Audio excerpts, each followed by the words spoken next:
Shri Venkateswara gold తాకట్టులో ఉన్న మీ బంగారాన్ని విడిపించి కొనబడును.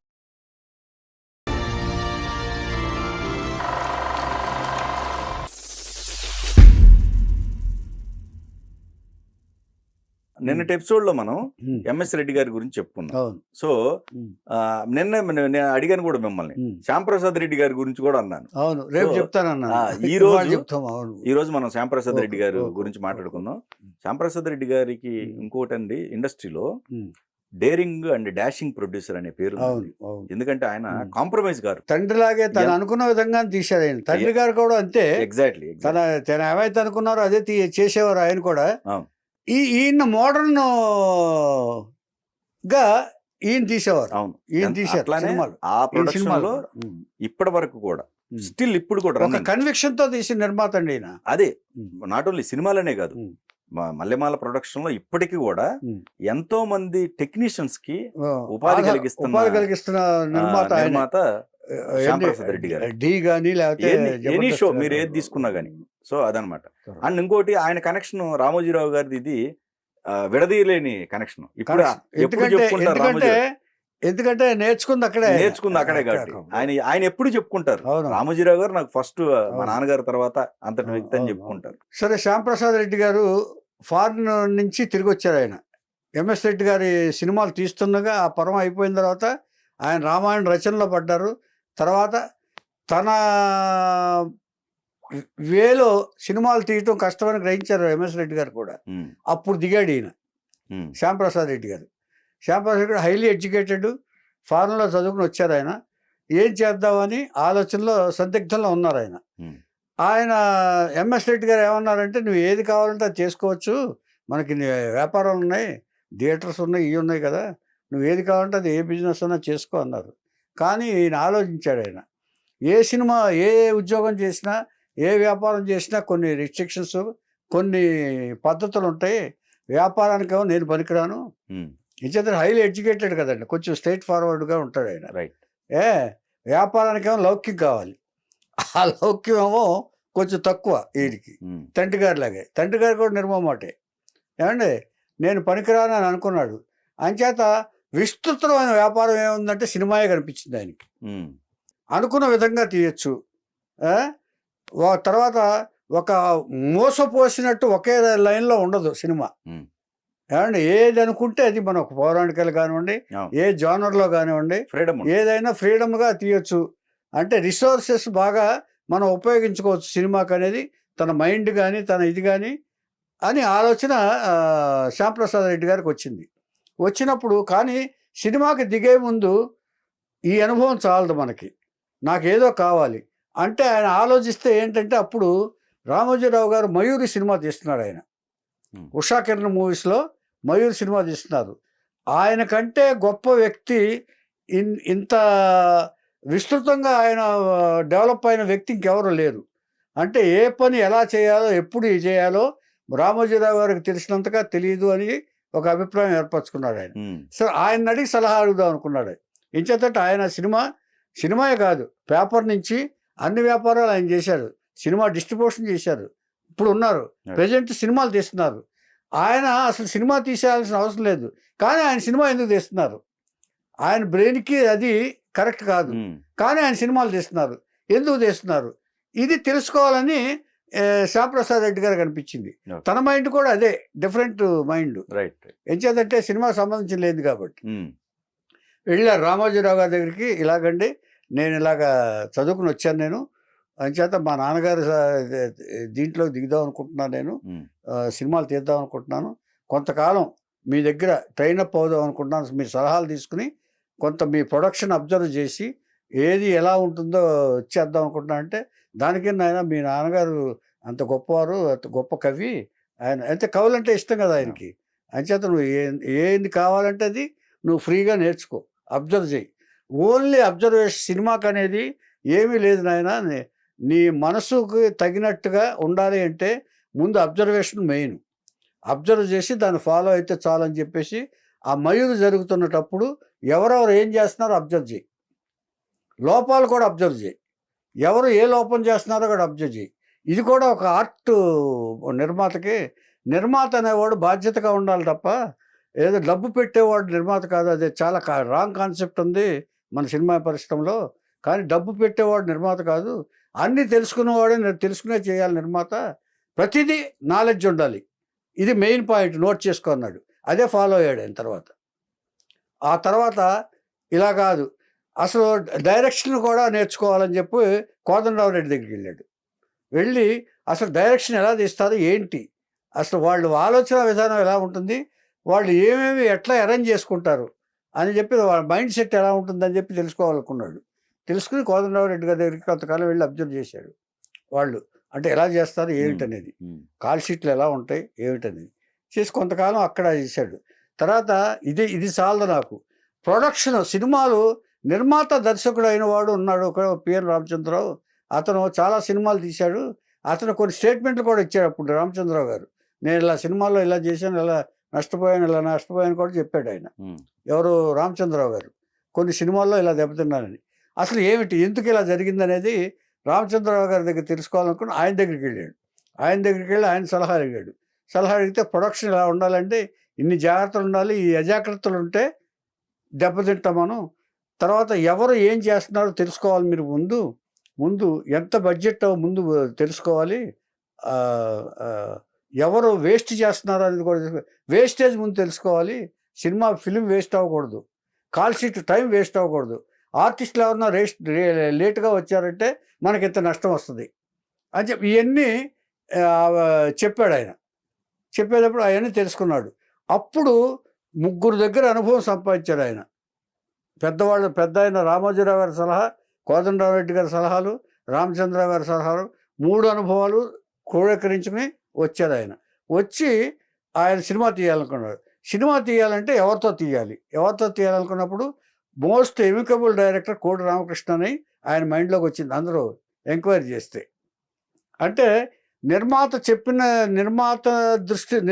దృష్టిలో పెట్టుకుని సినిమా తీసే డైరెక్టర్ కావాలనుకున్నాడు ఆయన.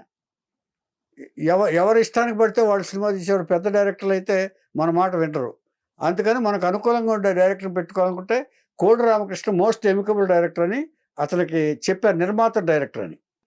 సో బడ్జెట్ తన కంట్రోల్లో ఉండాలనుకుని మొత్తం ప్లాన్ చేసుకుని కథ ఇది మొత్తం తయారు చేసుకుని ఇది ఇంతే అని చెప్పి మొత్తం ప్లాన్ చేసుకున్నాడు. జాగ్రత్తగా చేస్తున్నాడు ఆయన. జాగ్రత్తగా చేస్తున్నా కూడా మరి ఒక సిచ్యువేషన్లో ఏమైందంటే అవుట్డోర్ యూనిట్ చెడిపోయి ఆవేళ అప్పటికి డబ్బులు ఫైనాన్స్ అయిపోయింది. ఫైనాన్స్ మళ్ళీ డబ్బులు తేవాలంటే టైం పడుతుంది, లేదు షూటింగ్ ఫినిష్ అయి తీరాలి, ఒక సాంగే బ్యాలెన్స్, ఏం చేయాలని చెప్పి కోడి రామకృష్ణ కెమెరామెన్తో డిస్కస్ చేశాడు. మరి అవుట్డోర్ యూనిట్ చెడిపోయింది, ఇంకో ఆల్టర్నేటివ్ వాళ్ళు డబ్బులు ఇస్తే తప్ప వాళ్ళు చేయరు. ఇప్పుడు నా దగ్గర ఇప్పుడు ఇది అయిపోయింది అంచేత ఏం చేద్దామని డైరెక్టర్తో డిస్కషన్ పెడితే వాళ్ళిద్దరూ కలిసి మాట్లాడుకుని కోడి రామకృష్ణ వీళ్ళందరూ 3 కలిసి ఒక పని చేయండి, ఈ సాంగే కదా నేను డిఫరెంట్గా తీస్తాను అని చెప్పి కోడి రామకృష్ణ బ్రెయిన్ ఉపయోగించి లక్ష్మణ్తో డిస్కస్ చేసి 4 కార్లు 5 కార్లు తెప్పించండి అంచేత ఆ లైట్లోనే ఈ సాంగ్ తీస్తాను ఎఫెక్ట్లోను అని చెప్పేసి వాళ్ళు సలహా ఇచ్చారు. అంటే ఆర్థిక ఇబ్బందులు వచ్చినా కూడా సినిమా ఆగకూడదనేది వాళ్ళందరూ అభిప్రాయం. అందుకే కోడి రామకృష్ణ పెట్టుకున్నాడు. ఇట్లాంటి సిచ్యువేషన్లు వచ్చినప్పుడే అంచేత అది సక్సెస్ఫుల్గా ఆ సాంగ్ చేశారు. ఆ తలంబరాలు అనే సినిమా తీశారు. రాజశేఖర్ వాళ్ళందరూ ఆర్టిస్టులు పెట్టుకుని కోడి రామకృష్ణతోటి లిమిటెడ్ బడ్జెట్లోనే తీశారు. కానీ అంటే వచ్చిన డబ్బు సరిపోయి ఉండకపోవచ్చు తప్ప ఆ రోజుని ఇవ్వటానికి. అంచేత అది మొత్తం సక్సెస్ఫుల్గా ఫినిష్ చేశారు, రిలీజ్ చేశారు, హిట్ అయింది. చూడండి అక్కడ సమయస్ఫూర్తి అంటాం దీన్నే. ఏది కారు లైట్లు మధ్యలో ఆ సాంగ్ ఫినిష్ చేయటువంటి necessity is the mother of invention English లో సామెత ఉందండి. అవసరాన్ని బట్టి మన బ్రెయిన్ ఉపయోగించాలి. అలా ఉపయోగించారు ఆ వేళ. అంచేత కారు లైట్లలో కూడా సినిమా తీయొచ్చు అని చెప్పి ప్రూవ్ చేశారు ఆ వేళ వాళ్ళు. అంచేత ఈయనకి ఎక్స్పోజర్ ఎలా సాధ్యపడిందో మొత్తానికి దాన్ని బట్టి ఎక్స్పోజర్ అడ్జస్ట్ చేసుకుంటారు కెమెరాలో. ఫిల్మ్ అంటే ఇప్పుడు 4 కార్లు 5 కార్లు ఉన్నాయనుకోండి, ఇప్పుడు ఎక్స్పోజర్ కావాలనుకోండి కొంచెం పెంచుకుంటారు, లేదంటే కొంచెం తగ్గించుకుంటారు కూడా. దీంట్లో ఫిల్టర్స్ ఉన్నాయి కదా. Okay okay. అది అదేం పెద్ద ప్రాబ్లం లేదు. కానీ ఎపర్చర్ కట్ చేసుకోవట్లోనే దాని కెమెరామెన్ యొక్క తెలివితేటలు కూడా ఆధారపడి ఉంటుంది. ఎపర్చర్ మీద ఆధారపడి ఉంటుంది. ఏమండి అలా ఫినిష్ చేశారు, సక్సెస్ఫుల్ గా ఫినిష్ చేశారు. ఇక కోడి రామకృష్ణ వదలలా ఆయన, వదలకుండా అంకుశం అనే ఒక మళ్ళీ రాజశేఖర్ జీవిత అంకుశం అనే సినిమా మొదలు పెట్టారు ఆయన. అంకుశం అనే సినిమా మొదలుపెట్టి అది ఒక పెద్ద పోలీస్ వ్యవస్థ మీద దీని మీద ఒక మంచి సినిమా. అది ఎంత పోలీసు వాడు ఎంత పవర్ఫుల్ అనేది ప్రూవ్ చేసే సినిమా. రాజశేఖర్ దాంతోనే సూపర్ స్టార్ అయ్యాడు. రామిరెడ్డి గారు లాంటి ఒక క్యారెక్టర్ ఇంట్రడ్యూస్ అయ్యాడు. ఏమండి ఆ తర్వాత అంకుశంలో ఎంఎస్ రెడ్డి గారు కూడా చీఫ్ మినిస్టర్, మంచి చీఫ్ మినిస్టర్ క్యారెక్టర్ వేశాడు. అంచేత పొలిటికల్ గా డీల్ చేయడంలో పొలిటికల్ ఇది. అప్పుడు రాసుకోవటంలో కోటి రామకృష్ణ కూడా సక్సెస్ అయ్యాడు. అంకుశం తర్వాత సూపర్ హిట్ అయ్యింది. సూపర్ హిట్ అయ్యి ఆల్ లాంగ్వేజెస్ లో వెళ్ళిందండి. అది తమిళ వెళ్ళింది, హిందీలో కూడా వెళ్ళింది అది ఆ సినిమా. అది అయిన తర్వాత మూడో సినిమా ఆగ్రహం తీశాడు. ఆగ్రహం తీసిన తర్వాత అది కొంచెం యావరేజ్ అయినా కూడా అది ఆగ్రహానికి డైరెక్టర్ మార్చాడు ఆయన. ఎందుకు యావరేజ్ అయిందంటే డైరెక్టర్ మార్చి తమిళ డైరెక్టర్ కెఎస్ రవికుమార్ని పెట్టాడు ఆయన. అంటే 2 సినిమాల తర్వాత ఈ మన సినిమా ఇండస్ట్రీలో ఉన్న ఇదేంటంటే 2 సినిమాల తర్వాత అదే ఆప్తులేవో అపరిచితులు అయిపోతారు. ఎంఎస్ రెడ్డి గారు చెప్పారే, ఆ చేత కొంచెం డిఫరెన్స్ ఆఫ్ ఒపీనియన్స్ వచ్చేస్తాయి ఎంత చేసినా కూడా. ఇది సినిమాల ఇండస్ట్రీలో ఉన్న ఒక జబ్బు. మీరు హిట్లు వరుస హిట్లే ఉండే, ఎప్పుడో ఏదో దాంట్లో ఒక డిఫరెన్స్ ఆఫ్ ఒపీనియన్ వచ్చేసి వాళ్ళు విడిపోతారు. అలాగా ఆయన వేరే డైరెక్టర్ని పెట్టి మళ్ళీ కెఎస్ రవికుమార్తో తీశాడు. అది పెద్దగా ఆడలేదు, అయినా కూడా ఓకే, ఫైనాన్షియల్గా ఓకే. అంటే ఇండివిజువల్గా నిలబడిపోయాడు ఈయన నిర్మాతగా నిలబడిపోయిన తర్వాత ఇప్పుడు ఆయన ఏమనుకున్నాడంటే ఒక ఇంగ్లీష్ సినిమా చూశాడు ఆయన. ఇంగ్లీష్ సినిమా చూసి టెర్మినేటర్ సంథింగ్ ఏదో ఉంది, ఈ గ్రాఫిక్స్ మనం ఎందుకు చేయకూడదని చెప్పేసి ఈయన బ్రెయిన్ అంతా ఫారెన్లో చదువుకుని వచ్చారు కదా, గ్రాఫిక్స్ సినిమా ఎందుకు చేయకూడదు అనే ఆలోచన వచ్చింది. ఆలోచన వచ్చినప్పుడు అప్పుడు కథ అంతా అనుకుని ఒక దేవత మీద చేయాలనుకున్నారు. మళ్ళీ ఈ కెఎస్ రామకుమార్ ఆగ్రహం ఇదైపోయింది కదా, మళ్ళీ కోటి రామకృష్ణ పిలిచాడు. మనకి సరైనోడు ఆయనే, మనం ఏదైనా చేసుకోదలుచుకుంటే. ఏం చేద్దంటే పార్టీని పార్సల్ అవుతాడు ఈ నిర్మాత. ఈయన గొప్పతనం ఏంటంటేనండి, ఈయనకి నచ్చపోతే మళ్ళీ తలంబరాల నుంచి ముందు ఇమ్మీడియట్గా ప్రింట్ చేయించేసేవాడంట. ప్రింట్ చేయించి కరెక్ట్గా వచ్చిందా లేదా అని చూసుకునేవాడు ఈయన. శ్యాంప్రసాద్ రెడ్డి అలవాటు. ప్రింట్ చేయించి ఆ సాయంత్రానికి రష్ తెప్పించి చూసుకుని బాగా వచ్చిందంటే ఓకే, లేదంటే రీషూట్. స్పాట్లో ఈయన ఉండేవాడు. నిర్మాత ఎలా ఉండాలో అలా ఉండి నిరూపించిన వాడు శ్యాంప్రసాద్ రెడ్డి గారు. We have to accept it, సందేహమే లేదు. ఏమండి అలా ఎప్పటికప్పుడు ప్రింట్ చేయించేసేవాడండి. ఇది తర్వాత ఒక్క కెఎస్ రవికుమార్ కూడా మంచి డైరెక్టర్, ఆయన రజనీకాంత్కి అన్ని హిట్లు ఇచ్చిన డైరెక్టర్. కానీ వాళ్ళకి ఏంటంటే తమిళ డైరెక్టర్స్ కంటే మన తెలుగు సినిమాలు హాబీ, ఇచ్చేత రెగ్యులర్ కాదు, వాళ్ళకి బ్రతుకు తెరువు కాదు ఇది, వాళ్ళకి తమిళ్లోనే ఒరిజినల్. అందుకని మన సినిమాలు మనమే తీసుకోవాలనేది దీంతో ప్రూవ్ అవుతుంది కొంచెం. ఏమండి తర్వాత గ్రాఫిక్ సినిమా తీయాలనుకున్న తర్వాత ప్లాన్ చేసి దీంట్లో ఒక మైథలాజికల్ ఎఫెక్ట్ ఏదన్నా ఉంటే బాగుంటుంది అని చెప్పేసి మరి కోటి రామకృష్ణ సజెస్ట్ చేశారో, ఈయన సజెస్ట్, నా ఉద్దేశం కోటి రామకృష్ణదే అయి ఉంటుంది. గ్రాఫిక్స్ అనేటప్పటికీ ఒక విధమైన ఇది ఉండాలి, డిఫరెంట్ ఇది, అమ్మవారు కానీ లేకపోతే ఇది ఉండాలి అనుకుని కథ తయారు చేశారు. ఆ కథ తయారు చేయడంలో అమ్మోరు అనే క్యారెక్టర్ వచ్చింది. అమ్మోరుకి ఆ విలను, ఆ మాంత్రిక క్యారెక్టర్ చిన్నానికి ఫిక్స్ చేశారు. కళ్ళు ఉంటాయి చూసారు చిన్న. తర్వాత అక్క క్యారెక్టర్గా నాగమణి అనే ఆర్టిస్ట్ని ఫిక్స్ చేసి కోనసీమలో షూట్ చేసి వచ్చిన తర్వాత రష్ చూసిన తర్వాత కోటి రామకృష్ణతో సహా అందరూ సాటిస్ఫైడ్. ఈ సెడ్ నో శ్యాంప్రసాద్ రెడ్డి మొత్తం స్క్రాచ్ మొత్తం ఏమీ బాగోలేదు, మళ్ళీ మొత్తం సినిమా అంతా రీషూట్ చేయాలి. ఇదేంటి సార్ అందరిని అడిగారు. అందరూ బాగుంది కదా సార్, అంతా బాగుంది కదా సినిమా, అంటే కథగా బాగుంది కదా, రైట్. మరి బాధలు పట్టడం, అమ్మాయిని బాధలు పెట్టడం, అక్క బాధ పెట్టడం ఇదంతా. కానీ ఈయనకి ఎక్కడ ఓకే మళ్ళీ మీటింగ్ పెట్టాడు. లేదండి కోటరామ బాగుంది కదా శ్యాము అంటాడు ఈయన కోటరామకృష్ణ. లేదండి నాకు నచ్చలేదు, అసలు బాగలేదు, నేను అనుకున్న దీనికి నా మైండ్కి అసలు ఇది చేరలేదు, ఐఎమ్ సారీ, మొత్తం స్క్రాప్ చేసేద్దాం అన్నాడు. అదే రకం అన్నాడు. కాదండి మొత్తం ఈ విలన్ క్యారెక్టర్ మొత్తం అసలు బాగలేదు, వేరే తీసుకురండి, వేరే చేద్దామని చెప్పి అప్పుడు రామిరెడ్డి గారిని తీసుకొచ్చారు. ఎందుకంటే అంకుశంలో చేశారు కదా, చేశాడు కాబట్టి కదా, అదే అప్పుడు రామిరెడ్డి మైండ్లోకి వచ్చాడు. రామిరెడ్డి మైండ్లోకి వచ్చిన తర్వాత ఈ క్యారెక్టర్కి వడివిక్రస్ అని తమిళ ఆవిడ తీసుకొచ్చారు. ఈవిడలో పండలేదంట, అది సౌందర్యం బాధ పెట్టే క్యారెక్టర్. Okay okay. వడివిక్రస్ అని ఆవిడని తీసుకొచ్చారు. బాబు మోహన్ గారి కాంబినేషన్ కరెక్ట్. వడివిక్రస్ తీసుకొచ్చి బాధలు పెట్టే క్యారెక్టర్. రైట్. ఏది ఈ సురేష్ ఊరికి వెళ్ళిన తర్వాత బాధ పెట్టే క్యారెక్టర్ వడివిక్రస్ తీసుకొచ్చి ఆవిడ బాగా పండించింది. ఇప్పుడు షూట్ చేశారు, మొత్తం రీషూట్. ఒకవేళ మళ్ళీ వీళ్ళు బాగుందని ఇది ఏమైనా ఉంచుతారని చెప్పేసి ఆ నెగిటివ్ తీసుకొచ్చి కాల్చి పారేశాడు ఆయన. అందుకే డేరింగ్ అండ్ డాషింగ్ అన్నారు మీరు, దానికి పెర్ఫెక్ట్ ఉదాహరణ. ఏమండి అమ్మోరు ఇక ఇది ఎంత సూపర్ హిట్ అయిందో, పూనకాలు వచ్చినాయి. రమ్యకృష్ణకి పాద నమస్కారాలు చేశారండి ఆంధ్రాలో. ఎక్కడికి వెళ్తే అక్కడ పాద నమస్కారం, అమ్మోరు అంటే నువ్వే. ఇక అప్పటి నుంచి అమ్మోరుగా ఆవిడ ఫిక్స్ అయిపోయింది. తర్వాత ఆ మేకప్లో కూడా చాలా శ్రద్ధ తీసుకున్నారండి వాళ్ళు.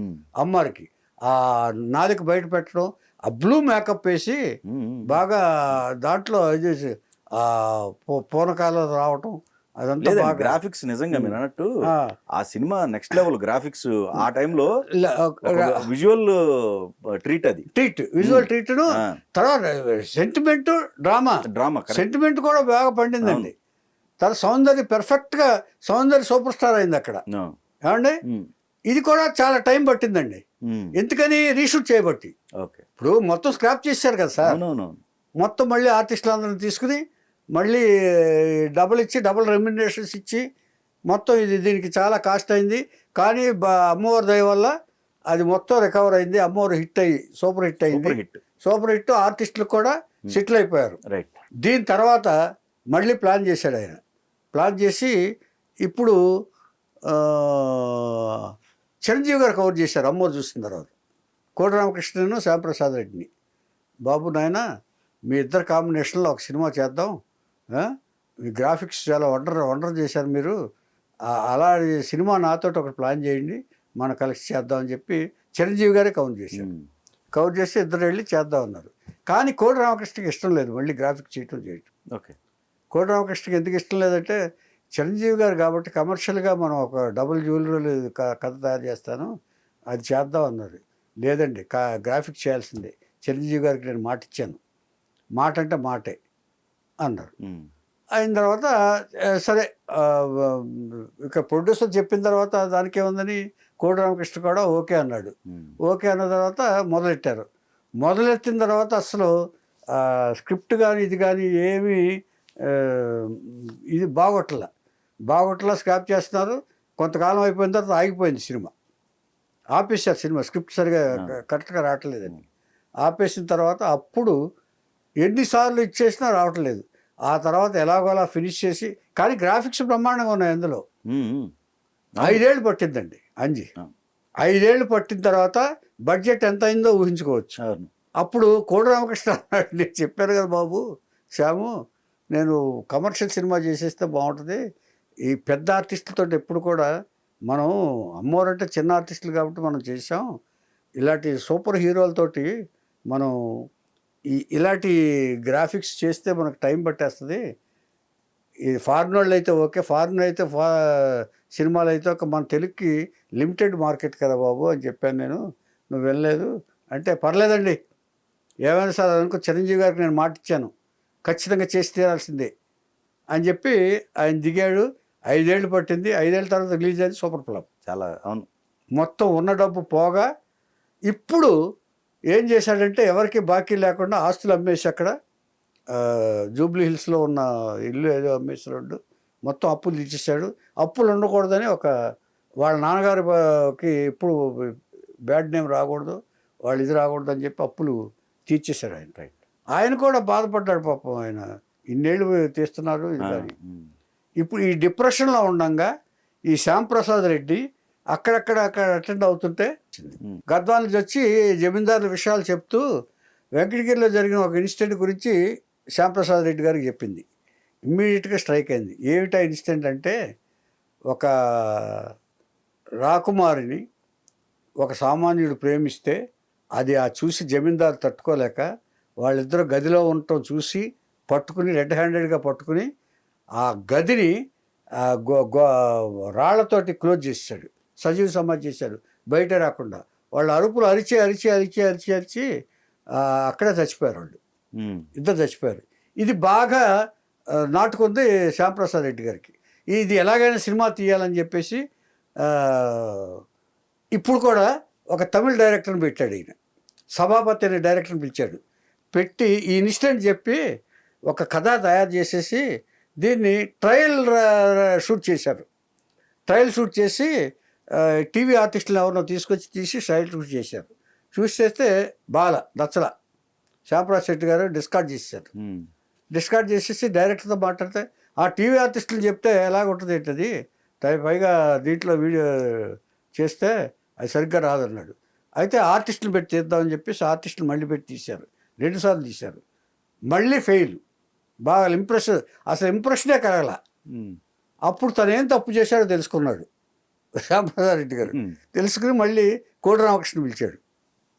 ఇప్పుడు ఒక అరుంధతి మోస్ట్ సక్సెస్ఫుల్ సినిమా తీసిన డైరెక్టర్ ఉన్నాడు కదా, అంచేత బాగా ఈ సినిమా అమ్మోరు అమ్మోరు తీసిన డైరెక్టర్ కదా ఆయన. అంచేత తనకు ట్యూనప్ అయిన డైరెక్టర్. వీటన్నిటికంటే మించి రాంప్రసాద్ గారికి కోడి రామకృష్ణకి బాగా ట్యూనప్ అయిన కాంబినేషన్ అండి. శ్యామ్ అంటూ ఉంటాడు ఆయన, రామకృష్ణ గారు అంటాడు ఈయన. అంచేత ఒకరి పట్ల ఒకరికి ఇష్టం మర్యాద ఉన్నాయి. అంచేత ఈ ఎవరితోనూ మనకు వర్కౌట్ కాదని చెప్పి కోడి రామకృష్ణ గారిని పిలిచి ఈ కథ చెప్పాడు ఆయన. అప్పుడు ఇది తయారు చేశారు. తయారు చేసిన తర్వాత అనుష్కని ముందు మమతా మోహన్ దాస్ అనుకున్నారు. మమతా మోహన్ దాస్ అనుకున్న తర్వాత ఎవరో ఓటేయాలి దానికి. అప్పుడు ఈ సూపర్లో యాక్ట్ చేసిన అనుష్కాని తీసుకొచ్చి ఇక్కడ పెట్టారు. అనుష్కాని పెట్టిన తర్వాత అరుంధతి స్టార్ట్ అయింది. అరుంధతి స్టార్ట్ అయిన తర్వాత ఇక అది కూడా టైం టేకింగ్, బాగా ఖర్చు పెట్టి తీశారు. కానీ ఇష్టంగా తీశారు. కథ బాగా పండింది. ఆ వినోద్ సూద్ సోను సూద్ని పెట్టి ఆ పశుపతి క్యారెక్టర్కి ఆ సజీవ సమాధి బాగా పండింది కూడా ఆ సినిమా. పైగా డ్రామాను పండించడంలో కోటి రామకృష్ణ నిష్ణాతుడు. పైగా ఒక అమ్మోరు కానివ్వండి, ఇది కానివ్వండి, దీనికి కూడా ఫైనాన్షియల్ ఇబ్బందులు ఎదుర్కొన్నారు. కానీ అవుట్కమ్ తప్పదండి. ఇక ఎదుర్కొన్నా కూడా అంత బాధపడలే, ఎందుకంటే అప్పులు లేవు ఆయనకి. అంజి సినిమా అప్పుడు బాధలు లేవు. ఎందుకంటే బాకీ తీర్చారు ఆయన ఆస్తులు అమ్మేసి. ఇప్పుడు దీనికి మంచి పేరు కూడా ఉంది అరుంధతికి. అమ్మోరు ఇంపాక్ట్ అరుంధతి మీద ఉందండి. కోడి రామకృష్ణ పేరు కూడా ఉంది, ఉపయోగపడింది. అమ్మోరు అంత బాగా తీశారు. అరుంధతి కూడా డెఫినెట్గా లేడీ ఓరియంటెడ్, ఇది బాగా ఉంటుందనే పేరు కూడా అరుంధతికి ఉందండి. అసలు ఆ పోస్టర్లు ఇప్పటికి రాయల్ గా కూర్చున్న అరుంధతి అలా కూర్చుని రాయల్ లుక్. అంచేత అది బ్రహ్మాండంగా తీశారు. అది తీయటంలో కూడా రాయల్ గా తీశారు, ఎక్కడ కాంప్రమైజ్ కాలేదు. సో నిర్మాత మైండ్ కూడా అవసరం దానికి అనేది దీన్ని బట్టి అర్థమవుతుందండి. అంచేత నిర్మాత పార్టిసిపేషన్ ఎంత అవసరమో ఇలాంటి సినిమాల ద్వారా తెలుస్తుందండి మనకి, ఎస్పెషల్లీ వాళ్ళ కాంబినేషన్. ఏమండి, ఇది అయిన తర్వాత ఇక ఆ తర్వాత సినిమాలు తీయటం కష్టమైపోయిందండి. బడ్జెట్ కానివ్వండి, ఈ బడ్జెట్లు కానివ్వండి, ఓవర్ బడ్జెట్లు అవడంతో ఆయన కూడా కొంచెం వెనక్కి తగ్గాడు. ఇచ్చేతంటే ఎప్పుడు రిస్క్ చేయటం కరెక్ట్ కాదు.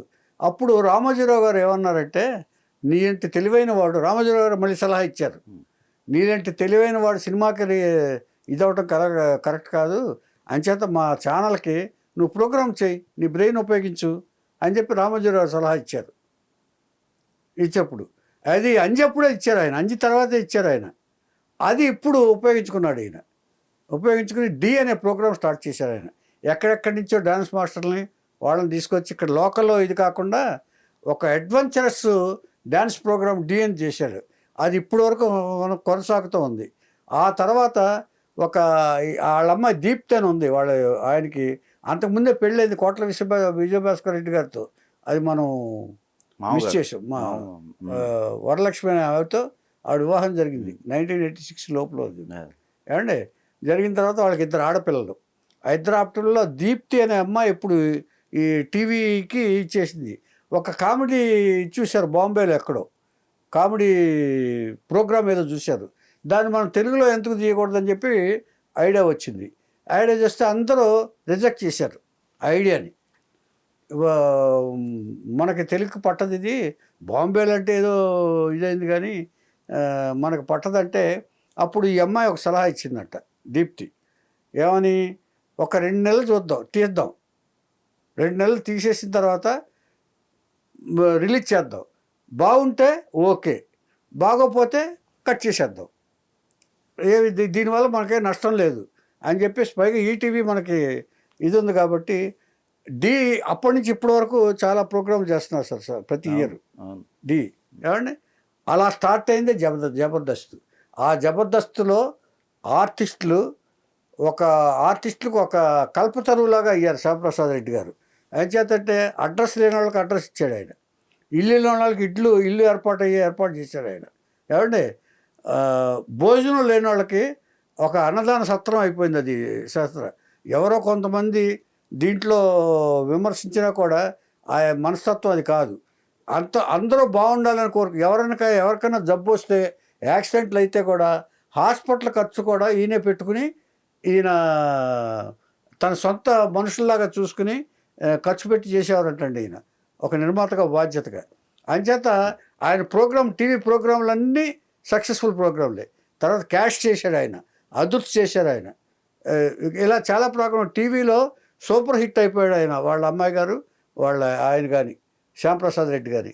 సో ఇప్పుడు ఆయన సినిమా రంగం అంటే సినిమాని తన లెవెల్లో తీయాలంటే తన బడ్జెట్ చాలా ఇదిగా ఉంటుందని చెప్పేసి ఇప్పుడు అనుకూలమైన దీంట్లో ఎక్కువ ఖర్చు పెడితే మంచి ప్రజెంటేషను బాగా ఉండొచ్చు, ప్రజలకి వాల్యుబుల్ ఇది ప్రోడక్ట్ అందించవచ్చు అనే ఉద్దేశంతో టీవీ రంగంలోకి దిగారు. టీవీ రంగంలో కంటిన్యూ అవుతున్నారు ఆయన. అది శ్యాంప్రసాద్ రెడ్డి.